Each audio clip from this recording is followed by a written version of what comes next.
Hello everyone and welcome to Following Australia in South Africa. This is a series that will help you keep up to date with how the Australian cricket team is doing in South Africa.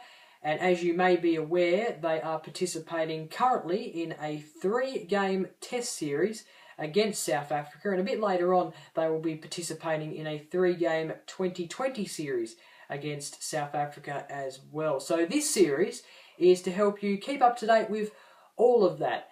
This series should be about 4 or 5 episodes long, and I'm going to try and get each episode out every Tuesday, but sometimes that might not be possible because some tests actually end on the Tuesday. So unless it ends early, then we might not get an episode up on that particular day. But we'll see how we go though. There will be an episode of this every week. So we're going to start this episode off with this episode is going to be about the first test. Of course, that has just ended.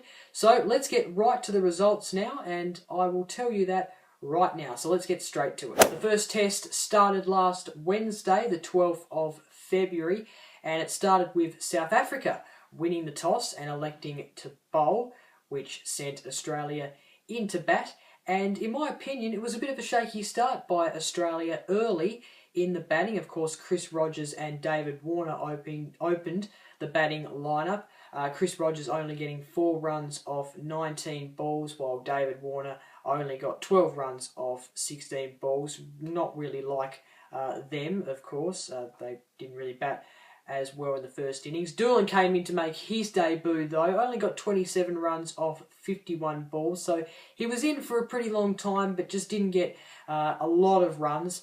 Then Marsh came in, and oh my gosh, this is a man who got picked for the test side, was injured but recovered and came back to play for the Perth Scorchers in the 2020 Grand Final against the Hobart Hurricanes. Then after that, of course, he produced good form in that final. Shane Watson got an injury, and then someone had to come over to replace him in the first test, and that was, of course, Shaun Marsh. He was fit, ready to go, and in great form. So he came in and he got 148 runs off 288 balls. An absolute brilliant display by Shaun Marsh. Clark didn't get that much, 23 runs off 45 balls. Once again, was in for a bit of time before being dismissed with a low kind of score of runs. Smith got 100 runs on the dot of 213 balls. Hatton, he didn't do any good, only got a 3-ball duck, which was a bit unfortunate, and not like him at all. He's normally a very good batsman. He still is, but obviously just had an off day. Johnson, he only got 33 runs off 54 balls. You would expect that from a bowler. Not too bad, though, from him. Harris, he got 19 runs off 31 balls. Siddle got 2 runs off 11 balls, and Lyon got 4 runs off 3 balls.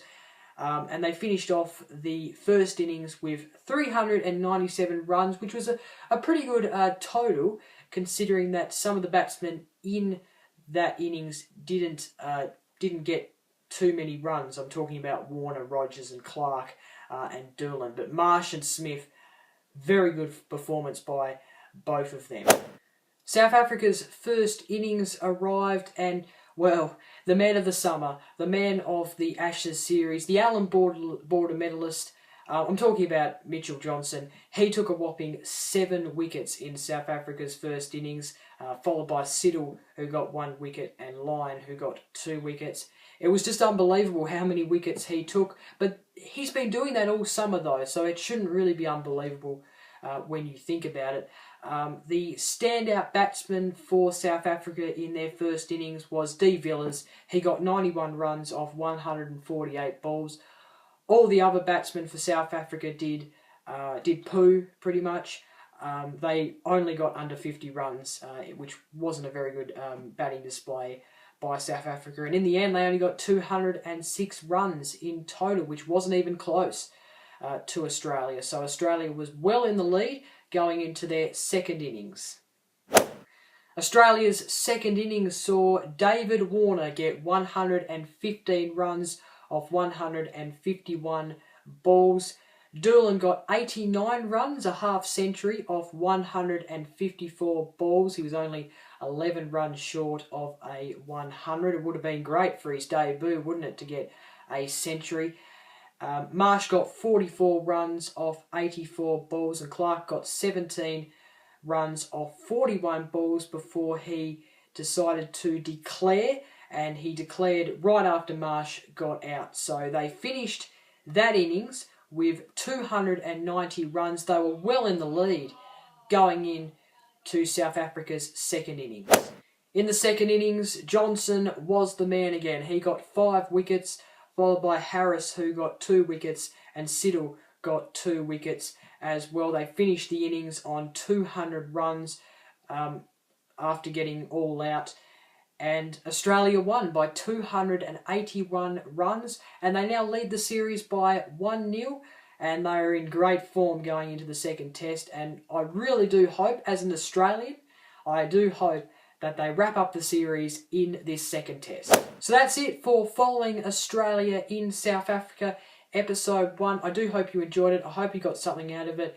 And join me next Tuesday for another episode of this. We'll, of course, wrap up the second test of Australia v South Africa. Hopefully we'll be talking about an Australian win.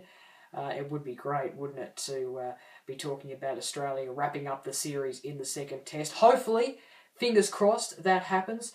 In the meantime, though, before that episode, please do follow me on social media. I have Twitter, Instagram, Tumblr, and WordPress. My username is BevoB5 for all of them. Of course, you can search it up on Twitter and Instagram, but if you don't want to do that, then find the links down in the description. Of course, you can't find, or I think you can actually search it up on Tumblr. I'm not sure about WordPress, but all the links are down in the description below, so you can just click them and it'll take you straight to it. If you like this video, please do give it a thumbs up, and please do subscribe to this channel if you liked this video, because of course more of these episodes will be coming in the next couple of weeks. Of course, next Tuesday I'll be doing another episode of this series, and also I'm going to be bringing a AFL series very shortly. It will be starting on the first Thursday of March, which I think is the 6th. Of course, I haven't worked it out too much about it yet, but I will be